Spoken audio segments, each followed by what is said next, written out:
오늘 우리에게 들려주시는 하나님의 말씀 신약성경 빌립보서 3장 12절로 14절 말씀입니다. 한세미 전사님이 볼륨 또 낮춰놨지 이거. 소리가 왜 이렇게 작고. 뒤에 분 잘 들리세요? 괜찮으세요? 예.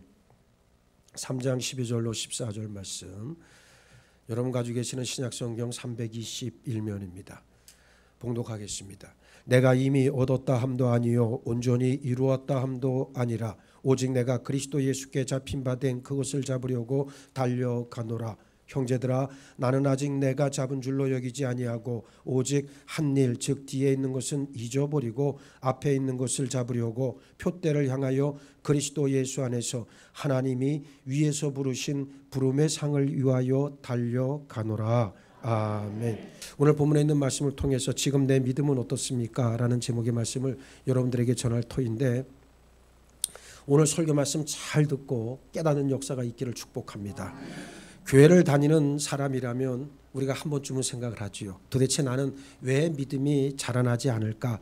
본질적인 고민을 합니다. 그런데 그 고민의 중심에는 지금 내가 하고 있는 행위에 대한 것들이 대부분이에요. 이를테면 주일 성수나 헌금 문제, 바르게 살지 못하는 삶의 자세와 태도, 또 감정 조절의 문제, 인간관계에서 비롯된 부적절함, 이런 것들을 통해서 자신의 믿음이 자라나지 못한다 여깁니다. 정말 그렇습니까? 사람은 자기가 꼭 행해야 할 믿음 생활의 최소 범위를 정해놓고 그 이상을 넘어가려고 하지 않는 속성이 있습니다. 그래서 그 기준을 잘 지키면 내 믿음에 문제가 없고 스스로 잘 믿고 있다 스스로 위로를 하지요. 믿음의 본질을 놓쳤습니다. 물론 믿음의 외적 행위로 드러난 것들이 중요하지 않다는 말은 아닙니다. 아주 중요해요. 그러나 어디까지나 믿음으로 행해 겉으로 드러난 결과들이지 믿음 그 자체는 아니라는 뜻입니다. 믿음은 하나님을 향한 내 영혼과 생각, 마음의 상태와 자세지 그것들이 만들어낸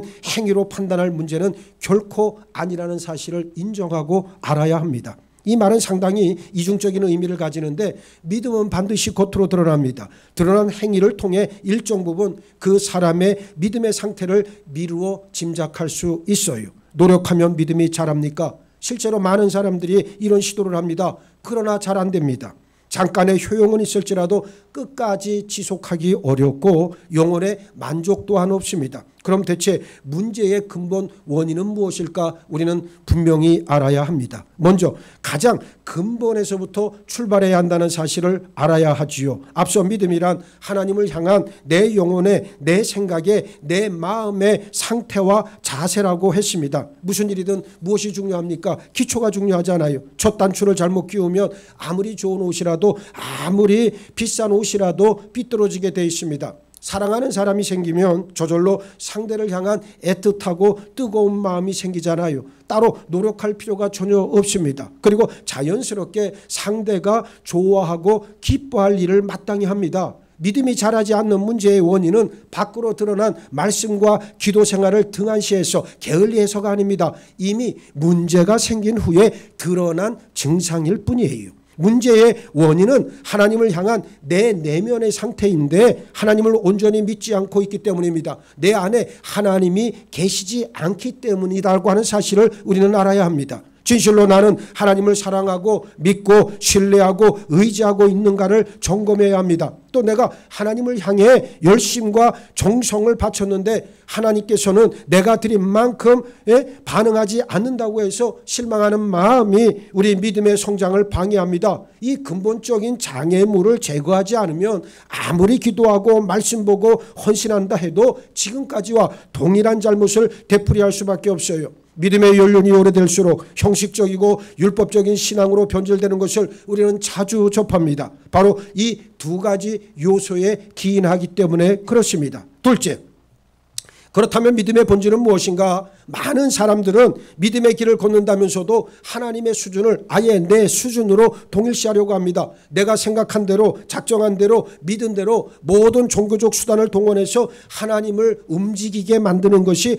아주 좋은 믿음인 양 착각합니다. 왜 나의 믿음이 자라지 않는 것일까? 의문이 드는 이유도 따지고 보면 바로 이런 믿음 만능주의의 그 원인이 있기 때문입니다. 잘 믿는 척하다가 하나님을 등지는 사람들 대부분은 지금 이런 오류에 빠져 있는 경우가 많아요. 내가 기도하고 성경 보고 교회 가서 봉사해주고 또 헌신해주면 현실적인 풍요나 형통은 몰라도 어려운 문제들은 안 생기게 해줘야 되는 것 아닌가 기대하면서 하나님을 자신의 종으로 부리려고 했지만 자기 말을 안 들으면 그대로 떠나갑니다. 이사야 선지자는 이사야 55장 8절로 9절에서 이는 내 생각이 너희의 생각과 다르며 내 길은 너희의 길과 다름이니라 여호와의 말씀이니라 이는 하늘이 땅보다 높음 같이 내 길은 너희의 길보다 높으며 내 생각은 너희의 생각보다 높음이니라 선언했습니다.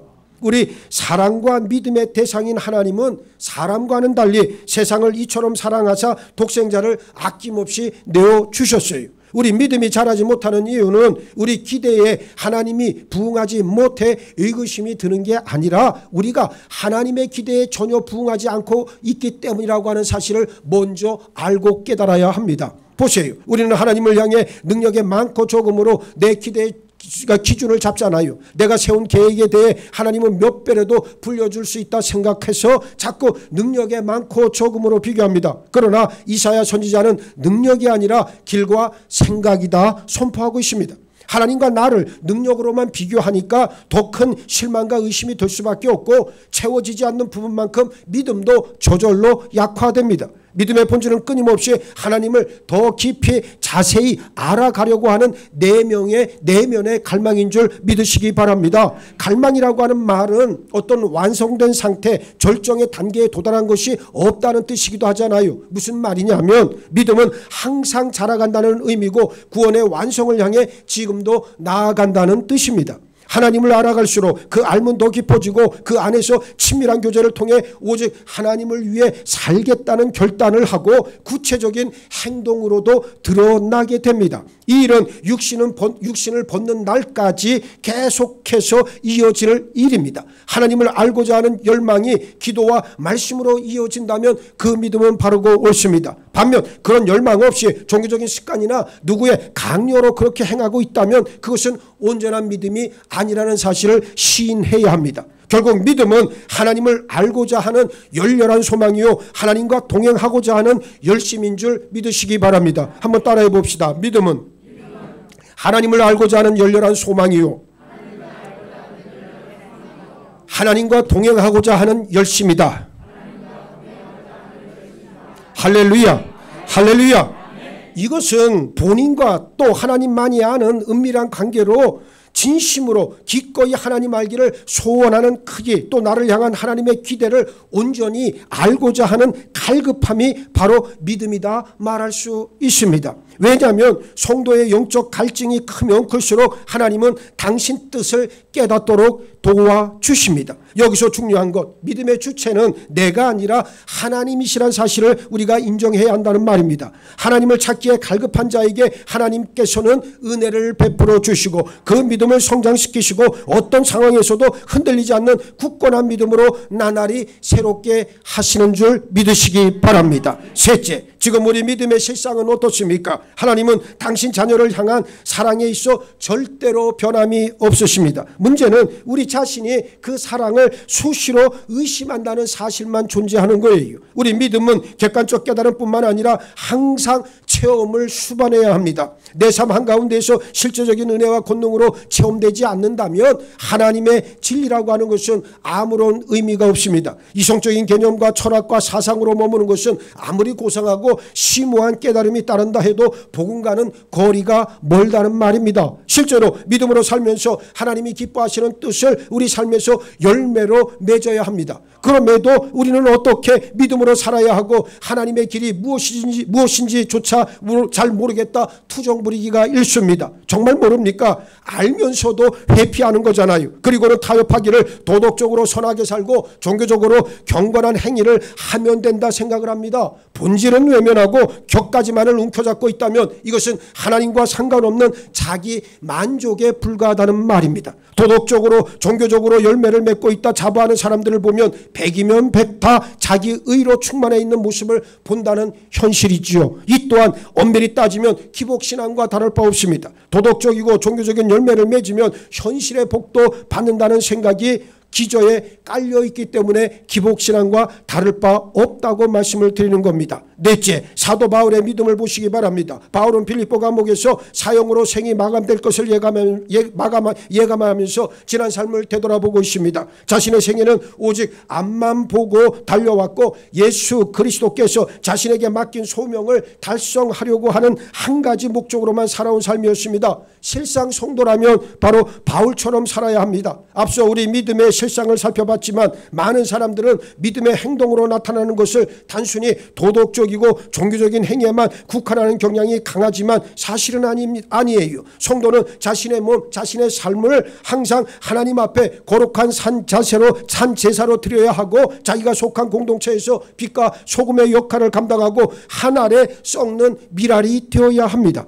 믿음과 삶이 절대로 분리되어서는 안 된다는 말이에요. 성도의 삶이란 성도가 된 후부터 죽을 때까지 이어지는 과정 아니겠습니까? 앞서 우리 믿음의 실상을 살펴봤지만 많은 사람들은 믿음의 행동으로 나타나는 것을 단순히 종교적이고 그리고 도덕적인 행위에 국한한다고 그랬습니다. 그러나 우리는 그렇게 할 수 있는 사람들이 아닙니다. 본문은 바울이 살아온 믿음의 자세에 대해 소명에 붙들려 뒤는 전혀 돌아보지 않고 예수님께서 부르신 그 뜻대로 앞만 보고 살아왔다 자신 있게 선언하고 있습니다. 왜냐하면 그렇게 살 수밖에 없게 된 시작과 그렇게 삶으로써 맞게 될 마지막 결과를 바울은 아주 명확하고 확실하게 알고 있었기 때문에 그랬어요. 먼저 바울이 하나님의 사람이 된 출발점부터 한번 보시기 바랍니다. 빌립보서 3장 7절로 9절 말씀에 그러나 무엇이든지 내게 유익하던 것을 내가 그리스도를 위하여 다 해로 여길 뿐더러 또한 모든 것을 해로 여김은 내 주 그리스도 예수를 아는 지식이 가장 고상하기 때문이라. 내가 그를 위하여 모든 것을 잃어버리고 배설물로 여김은 그리스도를 얻고 그 안에서 발견되려 함이니 내가 가진 의는 율법에서 난 것이 아니요 오직 그리스도를 믿음으로 말미암은 것이니 곧 믿음으로 하나님께로부터 난 의라 그랬어요. 이는 무엇을 말하고 있습니까? 아무 공로와 자격이 없음에도 예수 그리스도 십자가 은혜로 구원받았다 그랬고 이제는 자기에게 유익했던 것들을 전부 버리고 오직 예수 그리스도를 위해 살기로 작정했다는 놀라운 선언의 말씀 아닙니까? 예? 믿음으로 사울에서 바울로 변할 때 이미 예수님에 대한 그 불타는 사랑으로 그 마음의 상태가 되었음을 알 수 있습니다. 그래서 자신의 남은 생애조차도 그리스도를 알고 그 안에서 발견되길 원하기 위해 결단한 거예요. 그 결과 평생에 걸쳐 예수님께 받은 소명만 실천하는 삶을 살겠다 결단했고요. 또 실제로 그렇게 살았습니다. 그리고 바울이 끝내 돌아갈 궁극적 목적지가 어디라고 했습니까? 빌립보서 3장 10절로 11절 내가 그리스도와 그 부활의 권능과 그 고난의 참여함을 알고자 하여 그의 죽으심을 본받아 어떻게 해서든지 죽은 자 가운데서 부활에 이르려 하노니. 할렐루야, 할렐루야. 어디에 이른다는 거예요? 부활에 이르려 하노니.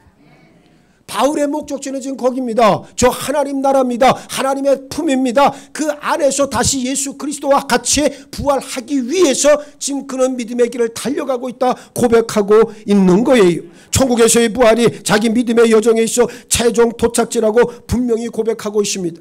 그래서 바울은 내가 이미 얻었다 함도 아니요 온전히 이루었다 함도 아니라 그랬습니다. 본문은 단순히 바울이 받은 소명에 충성하겠다는 의미가 아니라 시작과 끝을 분명히 알고 있기 때문에 그 끝을 향해 당당하게 걸어가겠다는 결연한 고백의 말씀입니다. 오직 예수께 잡힌 바 된 그것 즉 부활의 면류관을 잡으려고 쫓아간다 그랬습니다. 이게 오늘 우리의 삶이 되어야 됩니다. 그래서 나도 여러분도 누구라 할 것 없이 하나님의 자녀로 부름받은 사람은 저 천국의 면류관을 향해 우리는 앞을 향해 달려간다고 그렇게 고백할 수 있어야 합니다. 부활을 맛보기 전에는 믿음이 완성된 것이 아니라는 사실을 우리는 알고 있습니다. 이 땅에서의 삶은 오직 부활을 소망하며 걸어가는 과정일 뿐입니다. 바울에게 있어 믿음의 시작은 예수 그리스도께 잡힌 바 된 것이었고 그 끝은 부활이었다는 것을 분명히 알 수 있지요. 다섯째, 그러면 성도는 어떻게 살아야 합니까? 이사야 선지자는 하나님의 길은 인간의 길보다 높고 하나님의 생각은 인간의 생각보다 높다 선포했는데 이런 하나님의 뜻은 성도라 일컬음을 받는 모든 모든 사람이 예수 그리스도께 붙잡혀 예수의 향기를 드러내며 천국을 향해 가길 원하시는 것이다 라고 하는 것을 우리에게 보여주고 있습니다. 이미 부활은 보장되어 있고 성도의 믿음의 여정, 그 출발은 골고다의 십자가요, 종착지는 바로 천국 부활입니다. 그렇다면 그 중간 과정, 즉 성도가 이 땅에서 사는 동안 일어나는 모든 사건에서 하나님의 길과 생각도 분명하게 드러났습니다. 뭡니까? 하나님의 자녀의 신분으로 천국에 들어가기에 합당한 자로 만드는 것이 바로 하나님의 뜻입니다. 풍요나 궁핍이든 형통이나 환난이든 현실적 성공이나 실패든 건강이나 질병이든 도덕적 성화나 제약에 걸려 넘어지든 종교적 신실함이나 나태함이든 이 모든 것에 하나님의 뜻은 오직 하나, 세상 사람들 앞에서 예수 그리스도의 향기를 드러내고 천국 입성을 준비하라는 것이에요. 빌립보 교회 성도들에게 기뻐하고 기뻐하라, 곧 죽을 걸 알면서도 이렇게 얘기하는 것은 뭡니까? 하나님의 길과 생각을 정확히 읽고 있는 존재들이라고 하는 것을 전제해 둔 말씀입니다. 믿음의 삶에 있어 출발점과 도착지를 확실하게 알고 있기 때문에 천국 면류관을 향해 한 걸음씩 걸어 나갑니다. 현실의 여건이나 자신의 상태는 아무 문제가 되질 않습니다. 각오와 헌신만 있을 뿐입니다. 매일 매 순간의 삶이 십자가에서 출발해 천국으로 걸어가는 여정이라는 것을 알고 있는 예수 그리스도를 향한 헌신과 각오만 있을 뿐입니다. 바울의 삶이 그랬어요. 이 땅에서 완성이란 없습니다. 그래서 고린도 후서 4장 18절에서 우리의 돌아보는 것은 보이는 것이 아니요 보이지 않는 것이니 보이는 것은 잠깐이요 보이지 않는 것이 영원함이니라 선언하고 있습니다. 현실의 사건들이 중요하지 않다라고 하는 의미는 아닙니다. 단지 현실의 일이란 영원하거나 진정한 의미와 가치가 없기 때문에 뒤를 돌아보지 않고 연연하지 않는다는 그런 뜻이잖아요. 오직 천국의 면류관을 향해 그리고 예수님을 대면할 그 순간과 영광만을 소망할 따름이다 라고 하는 사실을 꼭 기억하시기 바랍니다. 오늘 말씀의 결론, 우리가 정작 믿음으로 이룰 일은 무엇인가? 에베소서 3장 17절로 19절에 그 해답이 있습니다. 자, 잘 들어보시기 바랍니다. 믿음으로 말미암아 그리스도께서 너희 마음에 계시게 하시옵고, 어디에? 너희 마음에 누가? 그리스도가 계시게 하시옵고, 너희가 사랑 가운데서 뿌리가 박히고 터가 굳어져서 능히 모든 성도와 함께 지식에 넘치는 그리스도의 사랑을 알고 그 너비와 깊이와 높이와 깊이가 어떠함을 깨달아 하나님의 모든 충만하신 것으로 너희에게 충만하게 하시기를 구하노라. 할렐루야, 할렐루야, 할렐루야. 믿음으로 무엇을 행하라고 했습니까? 오직 마음에 그리스도가 계시게 하고 그리스도의 사랑에 대해 그 넓이, 길이, 높이, 깊이를 깨달으면 자연히 무엇으로 충만해진다? 하나님으로 충만해진다. 네.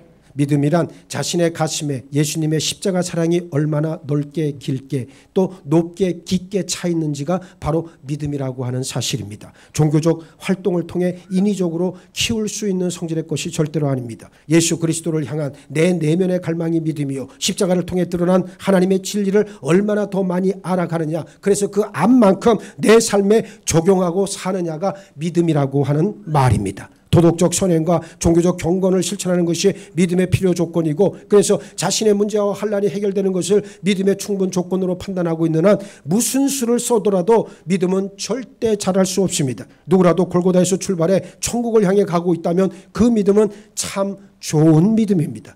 그래서 관건은 예수를 더 많이 알고 있느냐, 그 예수의 은혜와 권능으로 나를 채우고 있느냐에 달려 있다. 할렐루야, 할렐루야. 이제 믿음의 관건을 우리는 알았습니다. 예수로 충만히 채워져 있느냐, 그 예수의 은혜와 권능으로 내가 충만히 채워져 있느냐를 바라보면 내 믿음의 상태가 드러납니다. 예수 그리스도를 알기 위해서는 하나님의 말씀인 성경을 통하는 길밖에 없습니다. 그리고 성령의 도우심으로 내가 예수님을 안 만큼 예수님 안에서 예수님과 동행해야 합니다. 만약 내 것을 예수님을 위해 버리지도 못하고 예수님을 갈망하지도 않는다면 다시 골고다로 돌아가는 수밖에 없습니다. 십자가의 은혜와 권능 안에 들어오지 못한 믿음이란 온전한 믿음이 아님을 시인합시다. 나는 왜 믿음이 자라지 못할까? 정작 고민할 문제의 핵심은 아닙니다. 오직 예수님으로 충만해지면 될 일입니다. 말씀을 통해 십자가 진리의 넓이, 길이, 높이, 깊이를 내 속에 채우고 성령의 역사하심으로 예수님과 일평생 동행하는 여러분 모두가 되기를 예수의 이름으로 축원합니다. 축원합니다. 축원합니다. 지금 내 믿음은 어떻습니까? 하나님 앞에 부끄럽지 않다 자부합니까? 내 안에 정말 예수 그리스도로 충만해 있습니까? 성령의 역사하심이 나를 두르고 있습니까? 그 어느 것 하나 앞에서도 떳떳하지 못하고 부끄러운 우리 모습을 주여 용서하여 주옵소서.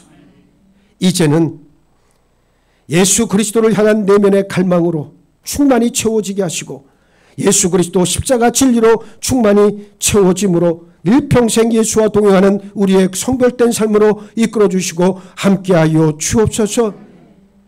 끊임없이 세상을 향해 이웃을 향해 아버지 핑계와 변명거리 삼지 말게 하여 주옵시고 문제는 내 자신이었음을 이 시간 올바로 깨닫는 역사가 있기를 원합니다.